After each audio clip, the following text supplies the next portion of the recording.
Good morning, good afternoon, and good evening, everyone. Thank you for joining this edition of the EFI Wide Format Wednesday. We are standing in front of the 30F. We will be printing with the 30F, but the real exciting part that we're going to go over here is going to be the ink set that we're using. Hello, Tiffany. Thank you, everybody, for joining the Wide Format Wednesday session. We're going to be focused on the new introduction of the EFI ProGraphics UV XA ink. XA standing on for extra adhesion, therefore extra applications and extra profits. EFI has been investing quite significantly in the wide format product line offering. It starts with the printers, obviously, so launching in the beginning of the year the Pro 30F. End of Q4 last year, we introduced also the 32R Plus. So that continuously to invest in that, but we also invest in software. So for example, in July, we introduced the new version of Fiery XF version 7.2 with the ink saving option feature. And related to today, we're also introducing a new ink, the EFI ProGraphics UV XA.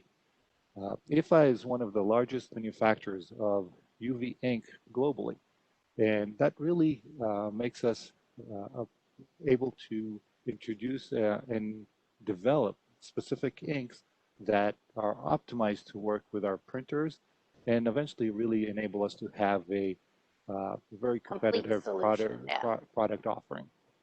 Exactly. So kind of with that said, today we're going to be focusing on the ink set and not only just about printing pretty pictures as we always talk about, but really kind of the other characteristics that this ink set kind of brings to the table.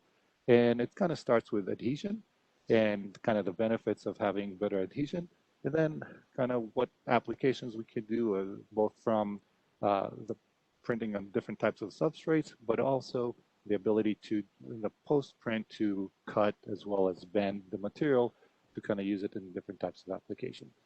So that's going to be the objective for today. And this session is about kind of showing the capability and how we do things. So please feel free to ask questions as we kind of move along. Yeah, and we do have the questions panel open, and we do have a moderator, Sean Roberts, behind the scenes that will be reading us the questions and introducing them at appropriate times. So as the questions do come up, please go ahead, enter them in that questions panel, and we will address them throughout the demo. If anything flows over, please feel free to go ahead and reach out, and we can certainly circle back around. Now, as Danny mentioned, being able to offer a complete solution competitively is a really great advantage for us because we have a lot of integration, right? So as Danny mentioned, it's not just about the pretty pictures. Anybody can print pretty pictures these days in Inkjet. It's about the differentiators that EFI can offer in that we don't only give you the printer, we have the software and then the ink capabilities as well.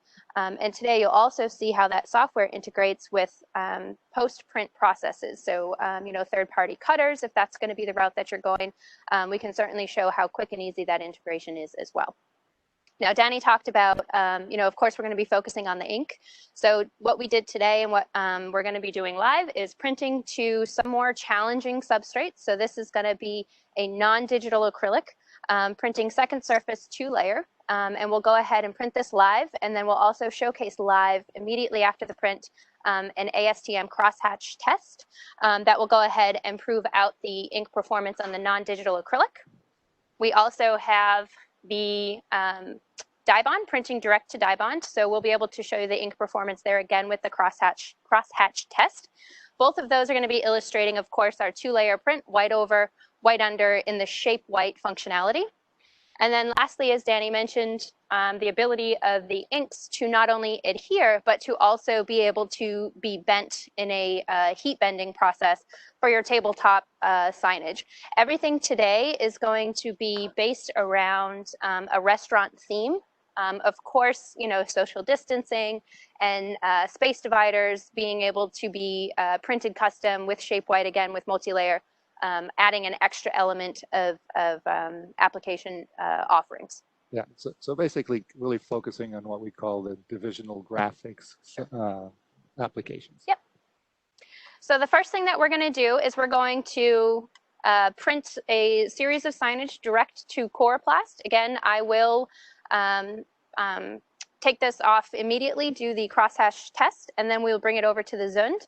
As I mentioned, we do have integration with the Zund so that Fiery XF is able to extract cut information, send it directly over to the cutter, and then a seamless transition from taking the printed piece off of the 30F and bringing it over to the cutter and cutting it immediately, where you'll see the performance also of the post-print cutting, where there is no chipping or breaking of the inks as well. So I'll go ahead and engage my vacuum. I've already got the sheet loaded. Again, we have a lot of printing to get through today. So I'll talk through some of the processes that we use to get here. So within Fiery XF, as I mentioned, we have the ability to have cut integration. So what I did here is I took the one image and I stepped it out to fill my 4x8 sheet. And then I have the cut marks option activated with my Zund information. And I extracted my contour cut data from a spot color that I created in prepress. Again, as I hit print to send my print file over to the printer, simultaneously my cut file is being sent over to my cutter as well. So Tiffany, from an application standpoint, this would be typically for outdoor applications, right? So for example, in a restaurant theme, hey, we're open kind of signage outside, or now with the elections coming up, if it's for political signage and stuff like that. What mode are you going to be printing this example? So with the Coroplast, I will be printing in the 2-pass mode, which is going to be just over 550 square feet per hour.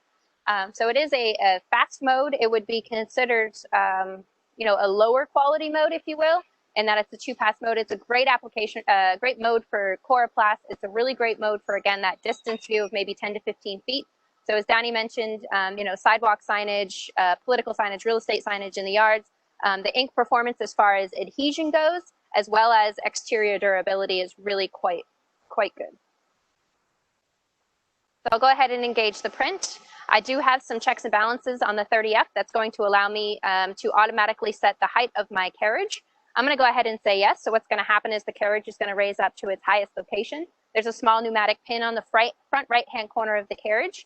The carriage is going to drive over to a predetermined spot on the table. And that pneumatic pin, as the carriage lowers, comes in contact with the surface of the material. My gap is automatically set to 1.5 millimeters over the surface of the substrate. Now, if you are in a production environment and you're going to be running, you know, hundreds of these same type of material, you only have to go through this process on that first sheet. You can continue to run without having to establish that gap as long as your materials are staying the same thickness.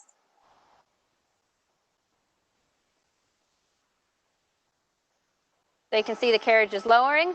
Once it comes in contact with that surface, it will go ahead and engage the print. Over here, we have the vacuum zones. The table is divided into individually controlled chambers. You can, on the fly, as you see here, increase and adjust that vacuum control to be over the area of the table containing that print information. I'll go ahead and close the pop-up, and you'll see that the print will engage. As we're printing, you will see that the carriage is traveling only in the area of the table that contains print information. The blue lights that you're seeing are the LED cool cure. They're instant on, instant off, independent of each other, and are rated for more than 10,000 hours. So you have really great repeatability and consistency as far as color goes, as well as ink performance with that LED cool cure. So Tiffany, I'm noticing that you're printing multiple images on the media.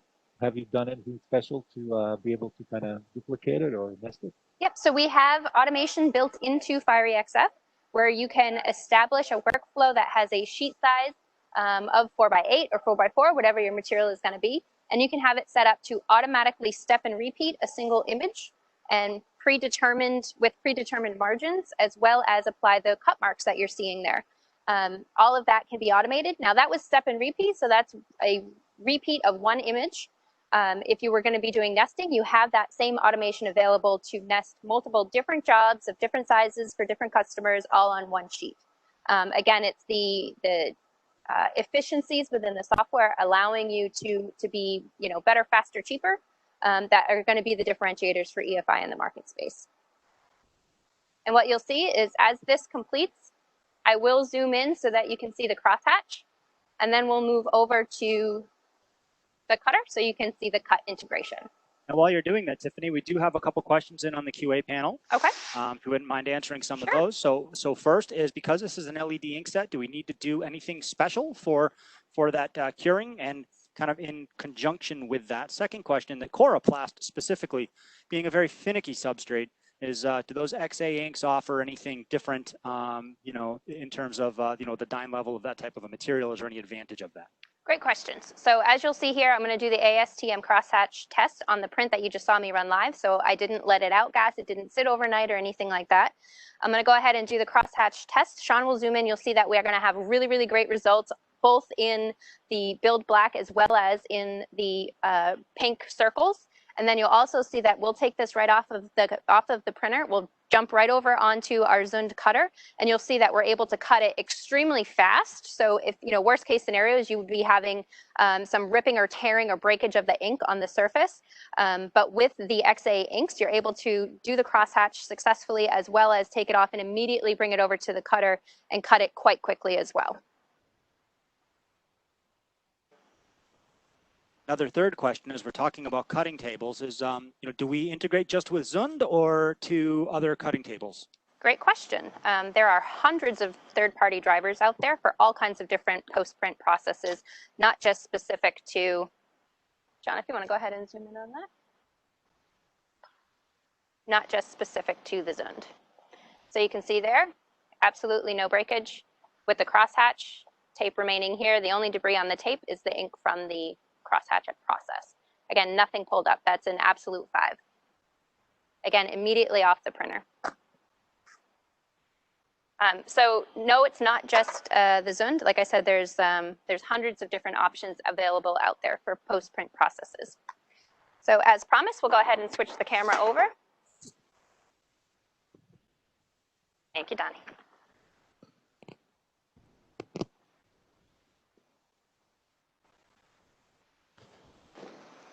So what Darren's going to do, as I mentioned, we do have the Zund in-house. You could certainly do this on the Colex, Esco, Kongsberg, you know, all kinds of different types of solutions out there. We just happen to have the Zund in the demo center. So some of you may be familiar with this type of cutting process. So basically, there's an onboard camera looking for the cut marks that we applied in Fiery XF. You can see, again, immediately off of the printer, right over to the cutter. The file integration brought in the cut data that we extracted from our spot color within Fiery. So you can see here, the cut marks line up perfectly with our printed image. And again, we're doing this at a very high rate of speed, which would be worst case scenario. The slower you go, the easier you're going to be on the ink. This is running and cutting very, very fast. So again, if there were to be any failure of the ink, it would be at this point.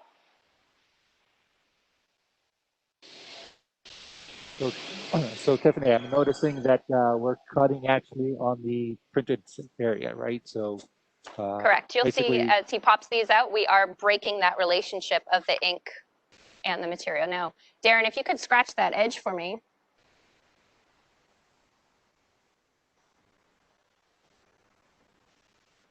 Okay, a little bending. And again, immediately off the printer. We did absolutely no priming for this at all. It was take the sheet of Coroplast off the shelf, throw it on the printer, print it, cut it, and you're in business. So if we want to switch back over to the printer, we were just joined as well by Terry Clayton. Terry, you want to join us on camera? So as the topic of the day is ink, we wanted to introduce you to Terry Clayton. Terry is the Director of Ink Development for the ViewTech product line, or Inkjet product line, actually, probably more accurate. Correct, yeah. We've got a team here in New Hampshire that develops all of the inks for the ViewTech, the Super Wide, and the H series as well. So all of our products. Now, talk to us a little bit about what happens here, and then how we're able to keep all of the development here, and then also mass production. Is it still stateside, or where is that all happening? Sure. So the ink development team is conveniently located in New Hampshire. So the engineers for the hardware work side by side with the ink developers. So basically, we've got a chemistry laboratory where all of the base ink properties are developed. So we do formulate all of the inks in a laboratory here. Then our second laboratory is a head printing laboratory. So we make sure that all the physical properties in the inks are fine-tuned, waveform development, voltage, negative pressure, everything with the print heads that we use in our printers. And then thirdly, which is probably a huge advantage I think we have over everybody else, is that printer laboratory. So not only our demo center, but our training center, as well as we have a printer laboratory for the ink team, where every media, all the print modes, everything you can imagine doing with our inks is all done here by the engineers and chemists. Once we have a winner, an ink formula that we really want to scale up, we can develop the inks here to about 20 or 30 liter scale. That's considered pilot. And then we shift production to our Ypsilanti plant in Michigan, where all of our really large batches, and that's really where our ink manufacturing facility is. So all done here in the United States. That is a lovely story, keeping it all stateside for sure. So can, since we're kind of focusing on the XA ink and more focused on kind of from a customer standpoint, what the benefit that they get of having this type of capability within EFI. So what are the kind of things and testing that we do that kind of characterizes the ink performance in the different applications? So we have a document or a process we call our ink testing matrix. And really, it's something we've developed over the last 10, 15 years with a lot of information voice of customer. So the world is always doing different things with our inks and coatings. And so crosshatch is one thing. Post-print processing is another thing. The cutters that we use. We've used guillotines to test because we know a lot of people will use some of the old sheet-fed and screen printing equipment against our inks. So that ink testing matrix is continuing to evolve as we learn from customers what they're doing with our inks. So I think the advantage that we have is that our stage gate or ink development program that we have here in EFI is so well tied to what end users are doing that when the market decides they're going to do something new with our printers and our inks, that information comes back to the ink development team as well as the engineers so quickly that I think we can generate new products, new chemistries really quickly. Really quickly and really more efficiently, right? Because you have the ink and the print heads and the end use equipment all right here, and you can put it all together very quickly as opposed to working with third-party options. Absolutely. I mean, if you're making a printer, as a lot of companies do, they'll call up a third party, describe what they're trying to do. Inks are sent over. They're tested in printers. Sometimes those inks aren't compatible with the print heads that they're putting in. Since we have all of that, the digital front end, the software, the hardware, the ink, all here, we can do that development process really quickly. Now, and going back quickly to your matrix, everything that you just listed with the cutters and the crosshatch, that's about breaking the relationship of the ink and the material. Now, what other testing do you do as far as, tensile strength, as far as surface mar? Because the mar, especially with the Coroplast application where these signs are going to be thrown in the back of a car, taken out and then put back out on the streets, what sort of testing do we do for surface mar? Sure. Scratching? So these high adhesion inks, this is really a blend of a lot of different technologies and a lot of different properties that we've looked for over the years. So historically, we've had inks for hardness. We've had inks for extreme elongation and flexibility, like MCS and car epping and things like that. What we've done over the years is, everybody wants this universal ink where you have really good elongation properties, but you also have mar resistance for a wallpaper and things like that. So we use a term we call toughness, which is an ink which has good mar resistance, but also has some really good flexibility, which also really ties in well to adhesion. So I think the mar, the nickel scratch, the elongations that we'll do in the lab, a lot of those properties, even the Zun cutting and looking for edge chipping, all of those kind of feed into that ink testing matrix to help us figure out what those optimal properties are. And of course, not to mention, once we have a finished ink and printer, the beta testing program we have with a lot of our customers is a huge asset that we learn from. And I think a lot of that testing that you just brought up is a lot from voice of customer. I'd say, in my requests coming through the centers here and worldwide, the performance of ink on things like Coroplast and digital acrylic, again, are very inexpensive materials. So of course, people want to be able to perform really well on these really inexpensive materials. And that's really a key benefit to this XA ink, as well as that surface. So I've talked to both of you guys about this. I love the surface feel of this ink. It has a really, really great finish. And again, if you scratch your fingernails over it, if you're going to be stacking them in all of this post-print production, the surface of this ink stands up very quite well. Yeah, and actually Tiffany has been one of our best critics over the years developing.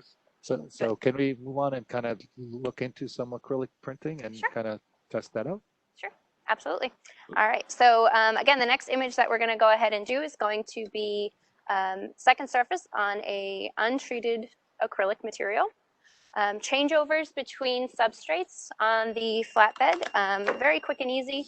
But again, this ink set isn't just for the flatbed. This is Wide Format Wednesday, so of course we're going to showcase the EFI Pro 30F, but EFI as a whole, we are offering this ink set on multiple different platforms as well in the hybrids that have performed very, very well.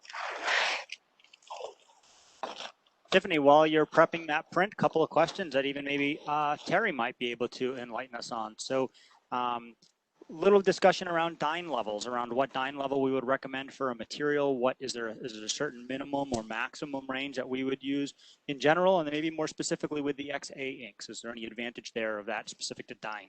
Sure. I think one of the things we have looked at in terms of dyne level, rule of thumb, we like to see dyne level over 45. Certainly when you get into the 20s and 30s, that can be a real challenge for us about any ink.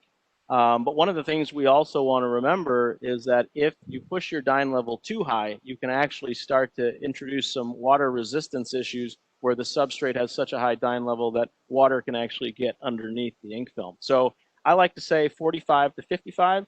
Obviously, dyne level is just one of the key properties for good adhesion, but that would be my general answer to that question. Great, thank you.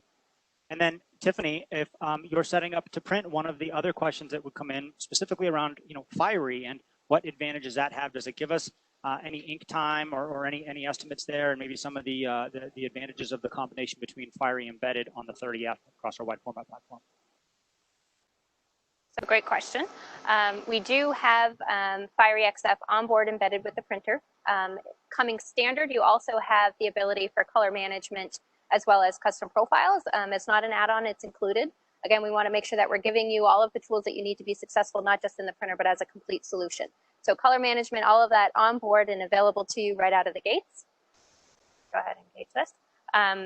Fiery XF also gives you, as Danny mentioned, we have some new ink savings benefits.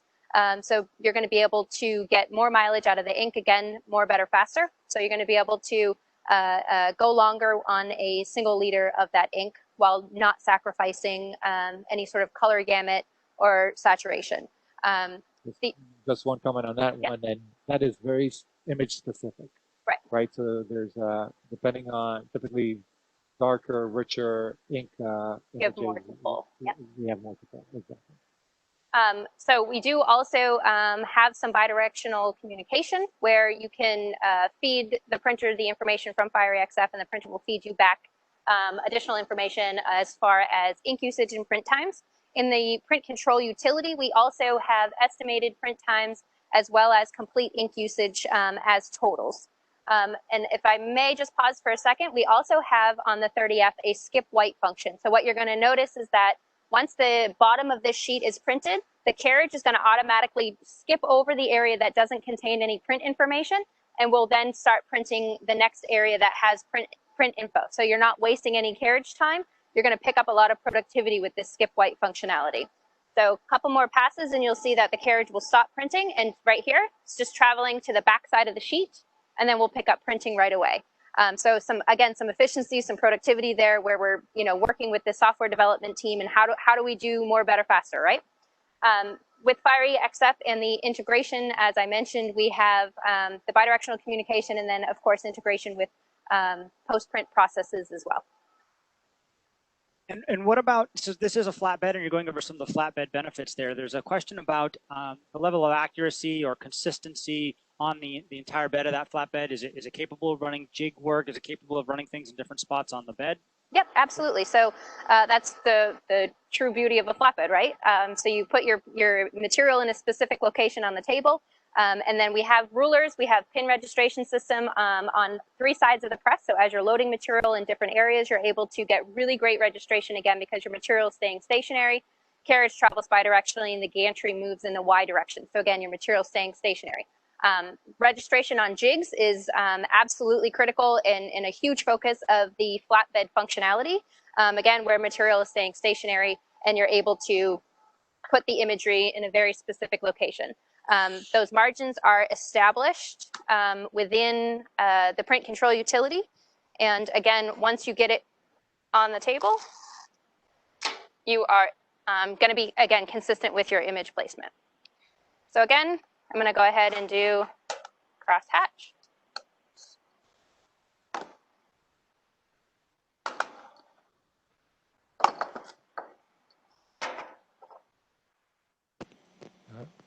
So you can see here.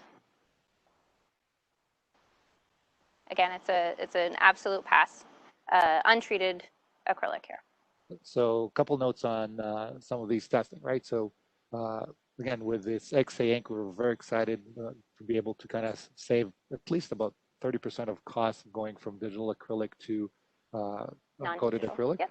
As well as we've seen it very successful with a 1 layer or 2 layer of ink. But whenever you go to like 3 layers and above, we do recommend to do some testing and sampling because at that stage, because we have higher levels of layers and a little bit more brittle ink, it really depends on the type of material, how well you will pass. So definitely recommend on sampling those scenarios. And that's also going to depend really on your post-print applications, right? So if this is going to be something that's stuck up against a wall or won't be getting in contact, with, backpacks or purses, or anything like that, then it becomes less of a concern. If you're going to be taking and printing 3 layers or utilizing that flatbed technology to build up textures where you want to build a pile height, you're going to be adding more ink and then taking it to a cutter. Of course, as Danny mentioned, that's going to be something that you're going to want to vet out ahead of time based on the application. Lots of questions right now coming in around, sounds like a lot of people really like this ink set. What platforms is it available for? There's a lot of questions about will it be available for hybrids, will it be available for all sorts of things across the EFI portfolio? What would it entail? One specifically on a Pro 16H for the XA inks. Right, so we're starting off with the Pro 30F and we're really getting some really good feedback, and this XA inks specifically is going to be also looked into transferring it to the Pro 24F. Our objective is to kind of get that completed by the end of the year, with this specific ink. Terry has a lot of new things in his bag of tricks. Certain things we can share, certain things not yet, but we're definitely looking at high adhesion to be able to utilize on the hybrids as well as, across the overall portfolio, not just wide format, but ViewTech. Yeah, I was going to say, as I mentioned. Am I positioning it correctly?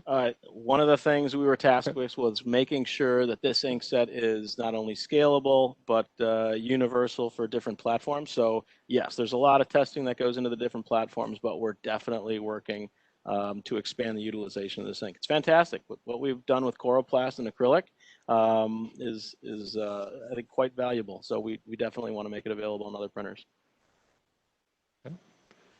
Other questions? Well, one other question specific to white in XA ink. Is it traditionally white might take a different cure level, or white might have a different adhesion property than the color inks? Is that similar here on the XA, or is white have the same adhesion properties?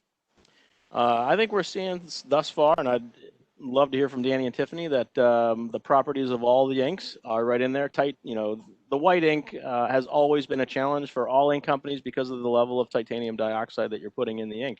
I think we've found a really nice balance to give it the properties you're looking for, just along with the other colors.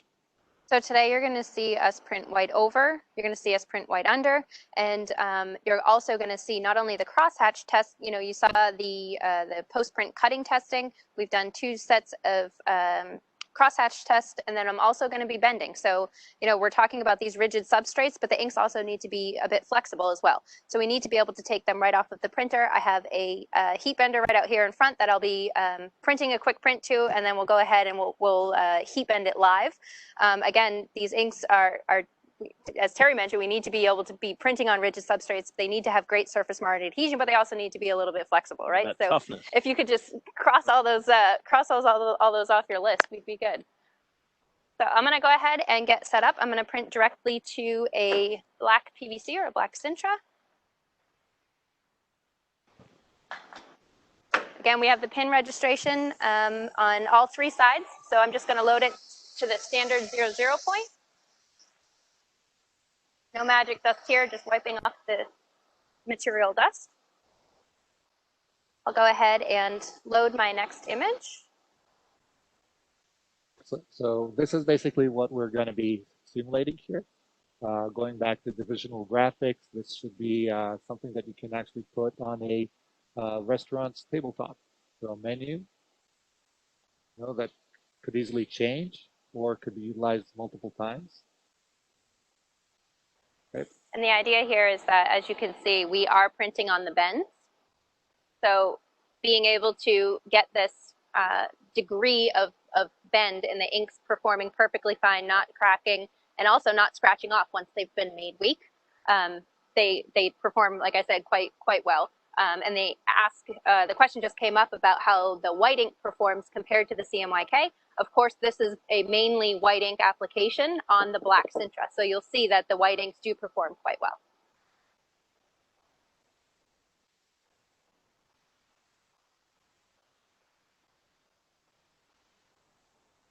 So again, just in the essence of time, I am printing smaller sheets, but you do have full 5x10 capability over here. So you can, of course, utilize, best case scenario, you're utilizing that entire 5x10 space.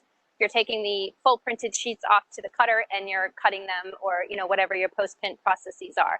But you do have full 5x10, slightly larger than 5x10 capability. Exactly. So for our guests that are actually calling from metric countries, so the printer actually can print up to 3 meters, actually 305 centimeters wide and up to 204 centimeters deep. So what we're printing here is white under and then Cmyk on top. The opposite that you just saw on the untreated acrylic, where we were printing Cmyk first. And the relationship of the ink is the Cmyk to the material. Over here, it's going to be the white ink direct to the material and then the Cmyk on top. Now, while that's printing, a couple questions came through, and please, to the audience, keep those questions coming. That's great. We like to make sure we can answer everything that you might have during the webinar here. There was a question about any clear coat required for additional protection and perhaps what the estimated lifespan would be of this ink outdoors. So EFI does have a limited ink warranty. There's some data sheets we can certainly provide out as needed. But I believe it's about 18 months exterior, of course, depending on, material and location. But we certainly have some data sheets that we can share on that. Of course, also it's going to depend on ink sets, right? So we are running the 30F over here today. There are 3 ink sets available, two ink sets available for the 30F.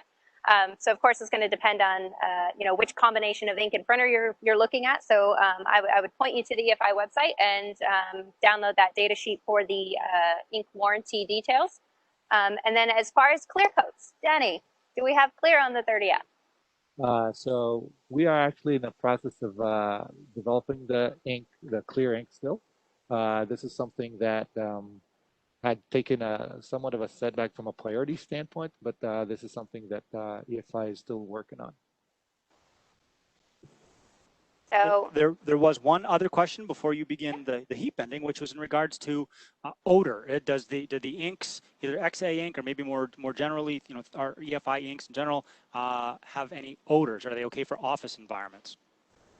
So in general, yes, they definitely are. They work well in office environments. All the ProGraphics inks have passed the Green Guard Gold certification, and yep, there's no significant odor, and especially in the defined spaces that we recommend.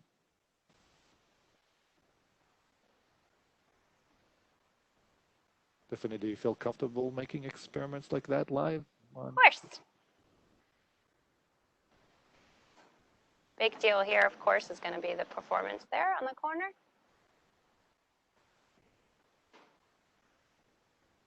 So that was heat to the back of the ink. Now this one will be heat to the front of the ink. So ink against the heat element. There's definitely a little bit of trial and error that you have to find a kind of right amount of timing to kind of put it over the heat bender. I run printers, I don't do heat bending, so we're just making this up as we go. But yes, I feel incredibly confident in my bending skills over here. You sleeping a Holiday Inn last night? So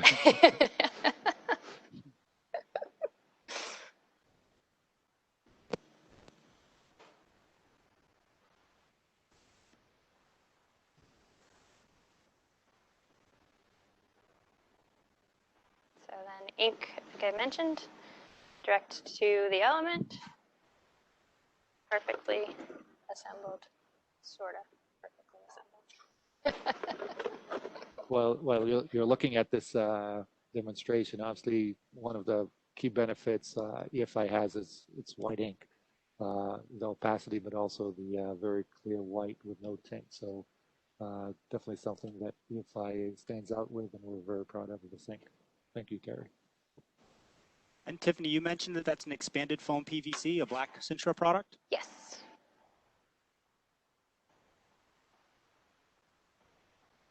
All right. Next, thank you. Next, we're going to go ahead and Dibond is another one of those tricky substrates. So what we have here is a white under application. As I mentioned, there's a bunch of different layering capabilities. In this instance, it's going to be the white ink relationship with the material. So this, we're going to go ahead and do the crosshatch again. And then this one, I'll go through the white ink with the Cmyk on top, as well as just Cmyk with no white. Again, the benefit of the EFI software and versatility of the printers is that you can utilize shape white ink to mask areas of the material that you don't want the effect of the material to show through, and then not put white ink in the areas of the image that you want to have that effect show through. So in this instance, maybe you can see, as I move the material around, you can see some of it looks shimmery. So this gold area here does not have any white ink behind it. So as I move it, you can see you're picking up some of that sheen of the shiny brushed Dibond, and then we're utilizing the shape white in the area that we don't want that material to show through. So it's a really quick and easy setup in prepress, either Photoshop or Illustrator, and then at the fiery level, you determine your layering capability if you want it to be white over, white under, or multi-layer. So again, crosshatch through CM with white, and then Cmyk only. And then we have the ASTM approved tape.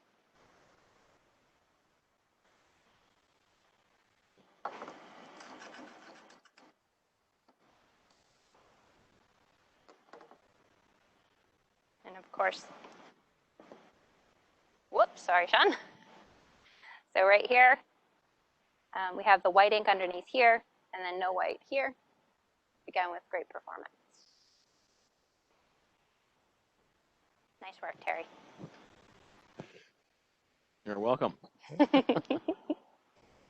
So really the last print that we kind of want to show you is this ink is very good with these more difficult substrates to print, but it can actually do all the other standard work that we typically do on printers. So definitely with wide format, we are trying to be able to respond to as many jobs that are coming through the door. Here we're just going to print a standard print on a foam board that you typically would see coming in, and we'll show you kind of the gamut and the beauty of the overall print. Well, and that's, I would say, probably one of the ink team's biggest challenges, right? So you've got a printer that can print on a whole, Pandora's box of materials and post-print processes and crazy different applications. People want to do flooring and wallpaper, so you need something that's really rigid and stiff, but then you also need something that's flexible enough to be on a roll and maybe, mount it to whatever. So you've had the challenge there to create this ink that I can not only print on these rigid substrates and do the crosshatch, but also perform, heat bending as well. So thank you for that. I'm sure that was a challenge as well. Oh, and I think I forgot to mention, we do have some really talented color scientists that are always helping get the most color out of the inks. And again, the demo organization keeps us to a pretty high standard, so it's a good team effort.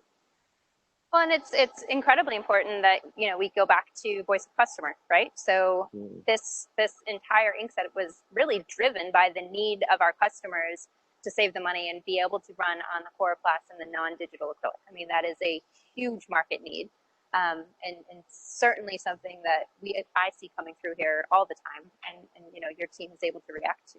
Yeah, absolutely.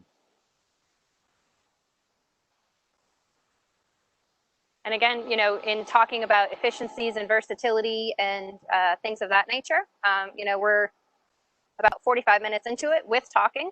We have printed to non-digital acrylic. We've printed to Dibond, PVC, Coroplast, all with post-print processes. And now we're going to be printing direct to foam. So again, the efficiencies of the printer. I'm not making any changes to my heat. I'm not making any crazy profile changes. Benefit of LED and inkjet, being able to print direct to all of these, crazy substrates, white over, white under, with post-print cutting, crosshatch testing, all in 45 minutes. So as far as productivity goes, it's a pretty solid platform as far as being able to say yes, to anything coming through the door. Now, while that's printing, Tiffany or Donnie, there is a question about the 30F that was in regards to the environment, the electrical requirements. Does it give off any BTUs? Does it require anything specifically to bring a system like this into a production? Sure. So a few kind of environmental related topics. So first of all, from an electrical standpoint, it runs off of standard 220 AC, one phase. We typically require up to 30 amps of breaker to be able to kind of interface to it. It's really about the amount of real estate that you have available to be able to not only apply and put the machine in the location, but also typically to have at least an area for loading and unloading the material from the printer. So again, it's up to 3 meter by 2 meter, or 10 feet by 6.5 feet. So you need that, make sure that you have that type of environment. Also from a vacuum, I mean, typically we recommend replacement of air in that room at least 6 times an hour. So these are kind of the environmental requirements that are typically needed. So from an operator standpoint, I would say, in standing here, compared to the hybrids that are all enclosed, of course, this is all wide open. As far as the smell and, any sort of, odors related to the inks, it's very, very minimal. If you're standing next to the carriage while performing the automated purge and clean process, you might be able to smell it a bit more than you would if you're, standing by it, using it as an operator, just running jobs. It's very, very, it's not invasive at all. I think as far as the environment goes, it's quite easy to be here and to be in production and running process. okay. So we just printed again, direct to just a regular, regular old styrene faced foam core. So again, just a standard job. You can see printed faux bleed.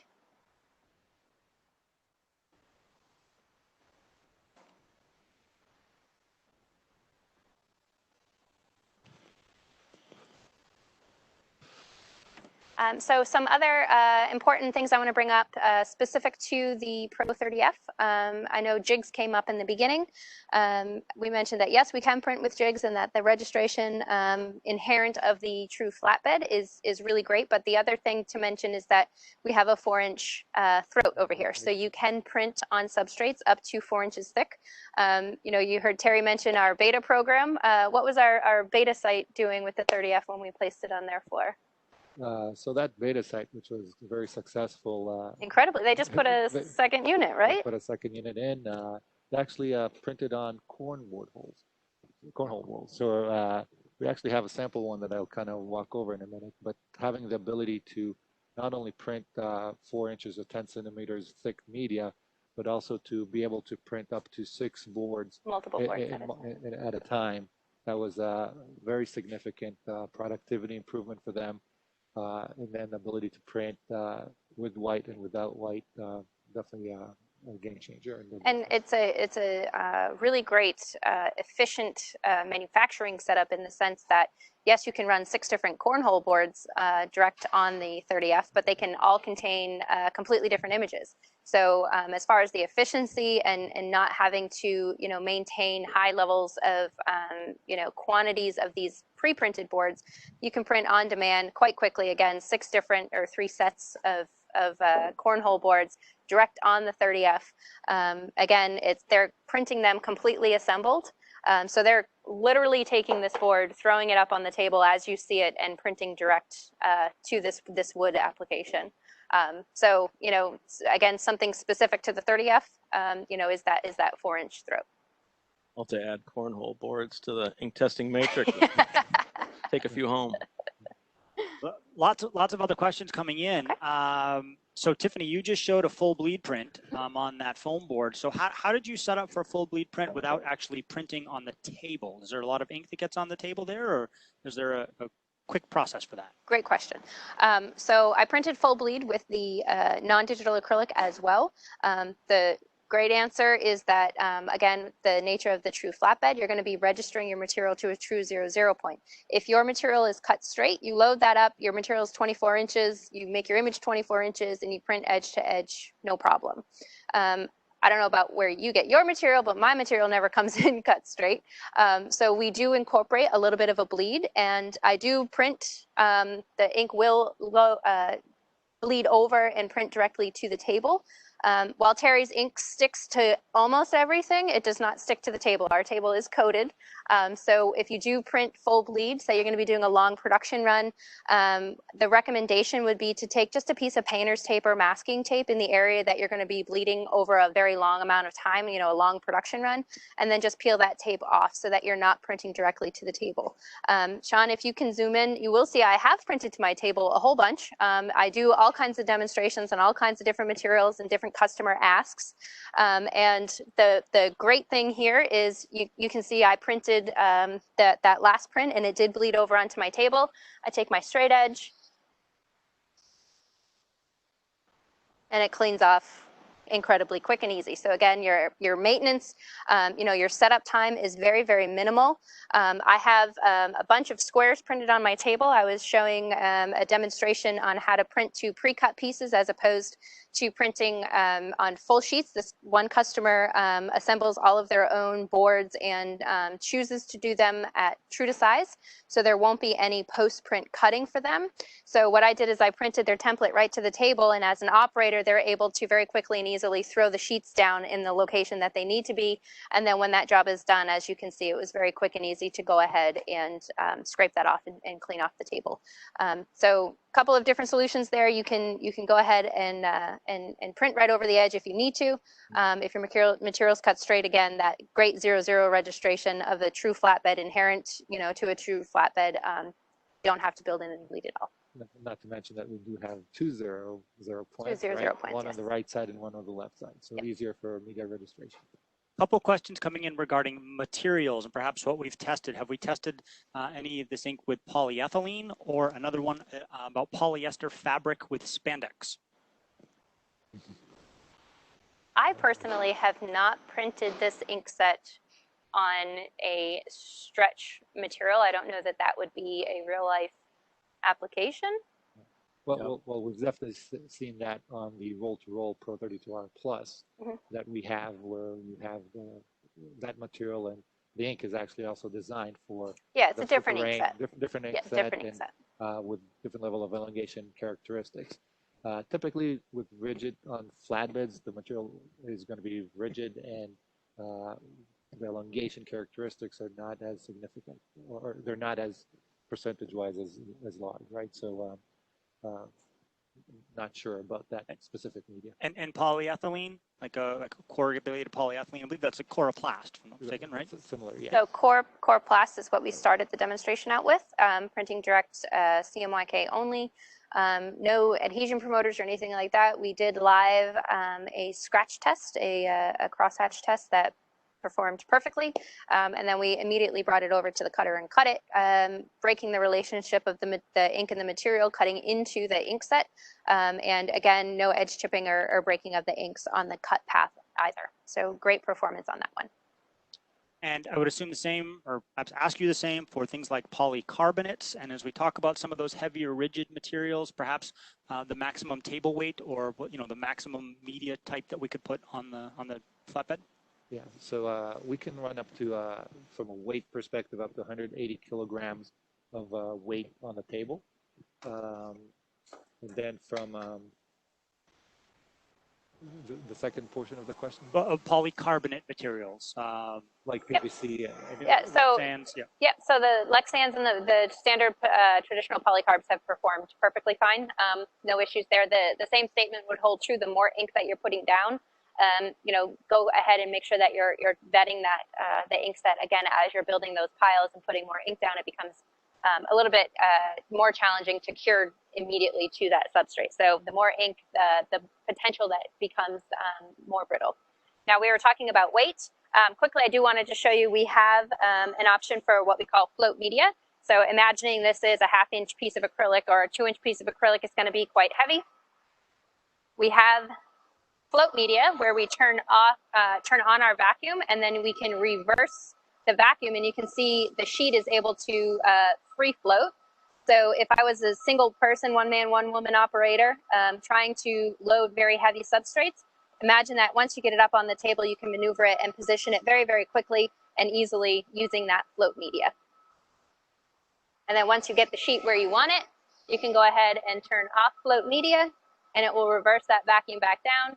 And now your sheet is being held in place with the standard vacuum. Other questions coming in? Well, there is another one, and I want to apologize, my mistake, looking briefly at the questions and answers, I jumped to conclusions. So I had mentioned polyethylene in terms of Coroplast, which is a polypropylene. So the question is polyethylene or other types of plastics. Have we tested those with this XA inks? Maybe softer, more pliable plastics? Yeah, I do hear, a solvent gravure uses a lot of real thin film polyethylene. I have not tested this ink on a sheet polyethylene.